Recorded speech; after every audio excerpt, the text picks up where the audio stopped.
अगर आप प्रेग्नेंट होने की कोशिश कर रहे हैं और आपको कंसीव करने में बहुत समय लग रहा है, तो बहुत सारे लोग हैं जो आपको सलाह देते हैं कि सेक्स करने के लिए कौन-सी पोजीशन सही है या सेक्स करने के बाद आपको कितनी समय तक लेटे रहना है।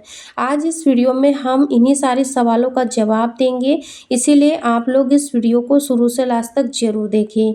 सबसे पहले आपको क्या करना है, हमें किन दिनों में रिलेशन बनाना है। ओव्यूलेशन एक ऐसी प्रक्रिया है जिसमें जब महिला के ओवरी के अंदर अंडा तैयार होता है, वो रप्चर होता है और रप्चर होने के बाद यह अंडा फैलोपियन ट्यूब यानी महिला की ट्यूब में पहुंचता है, जहाँ सेक्स के समय जो शुक्राणु रिलीज होते हैं वो यहाँ पर अंडे से मिलते हैं और भ्रूण तैयार होता है यानी बच्चा कंसीव होता है।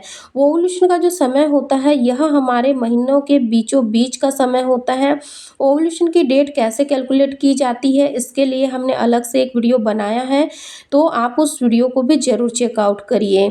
क्योंकि महिला के अंदर अंडा जो है 24 घंटे तक जीवित रहता है और सेक्स के बाद जो शुक्राणु रिलीज होते हैं वो महिला के अंदर 48 से 72 घंटे यानी कि 2 से 3 दिन तक जीवित रहते हैं।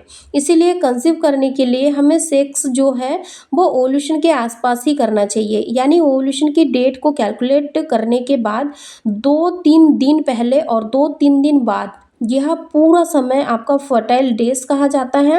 अब आप जान गए हैं कि ओव्यूलेशन जो है वह कैसे कैलकुलेट करते हैं और सेक्स का सही समय क्या है।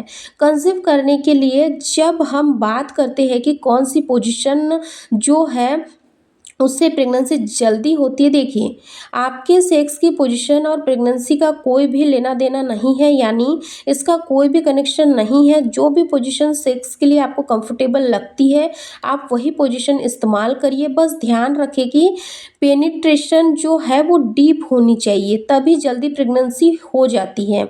अब हम बात करते हैं कि प्रेगनेंसी के लिए सेक्स के बाद हमें कितनी देर तक लेटना है। इससे पहले अगर ये वीडियो नहीं देखा है कि बच्चेदानी का मुंह कब कब खुला होता है, कब रिलेशन बनाने से जल्दी प्रेगनेंसी कंसीव होती है, तो आप उस वीडियो को भी ज़रूर चेकआउट करें, आपको बहुत ही ज़्यादा हेल्प मिलेंगी। आपको सबसे पहले यानी कि जब सेक्स करते हैं उसके बाद में क्या होता है, मिलियंस स्पर्म जो है यानी मिलियंस शुक्राणु जो है वह योनि मार्ग में रिलीज होते हैं। इसमें से कुछ हजार ही है जो बच्चेदानी के मुख को प्रवेश करके यूट्रस में पहुंचते हैं, बाकी जो है वो सीमन के पानी के साथ जो है वो बाहर निकल जाते हैं। अब यह जो हजार शुक्राणु की हम बात कर रहे हैं यह धीरे धीरे यूट्रस से लेकर फैलोपियन ट्यूब तक आगे बढ़ते जाते हैं और वहाँ जो फैलोपियन ट्यूब की सेक्शन पावर होती है वो इस शुक्राणु को ट्यूब में खींच लेती है। अंत में 200 से 300 शुक्राणु ही अंडे तक पहुँचते हैं। जैसे मैंने पहले बताया कि ओव्यूलेशन के बाद जो अंडा रिलीज होता है उसे भी फैलोपियन ट्यूब अपने अंदर सक कर लेती है, ट्यूब में ले लेती है, जहाँ पर शुक्राणु से इस अंडे का मेल होता है।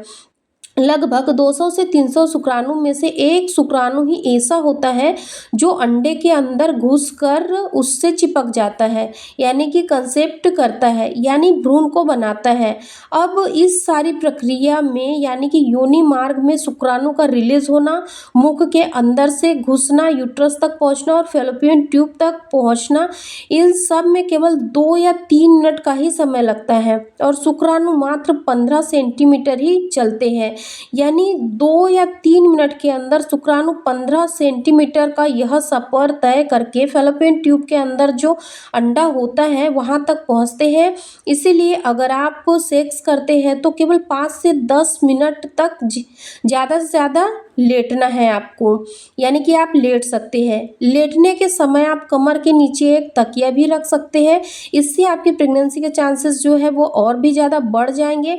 आखिर में आप लोगों से यह कहना चाहती हूँ कि सेक्स के बाद महिला को तुरंत ना तो अपने आप को धोना है, यानी योनि मार्ग से पानी आपको नहीं डालना है और ना ही यूरिन पास करना चाहिए। इससे भी आपकी प्रेगनेंसी जो है उसके जल्दी ठहरने के चांसेस बढ़ जाते हैं। तो दोस्तों मैं उम्मीद करती हूँ कि आज की इस वीडियो में आप लोगों को सही जानकारी मिली होगी और आपके मन में जो गलतफहमी रही होगी कि सेक्स करने के बाद में कितनी देर तक लेटे रहना है और सेक्स की पोजीशन सही है या नहीं, यानी कि हम जिस पोजीशन में रिलेशन बना रहे हैं क्या वह पोजीशन गलत है, क्या इसी वजह से हम लोग कंसीव नहीं कर पा रहे हैं। तो मैं उम्मीद करती हूँ कि आप लोगों के मन में जो भी सवाल रहे होंगे तो वो क्लियर हो गए होंगे। अगर आप लोगों ने हमारे चैनल को सब्सक्राइब नहीं किया है तो प्लीज़ हमारे चैनल को सब्सक्राइब करके बेल नोटिफिकेशन को भी ऑन करें ताकि आने वाली वीडियो की नोटिफिकेशन सबसे पहले आप लोगों को मिले। धन्यवाद।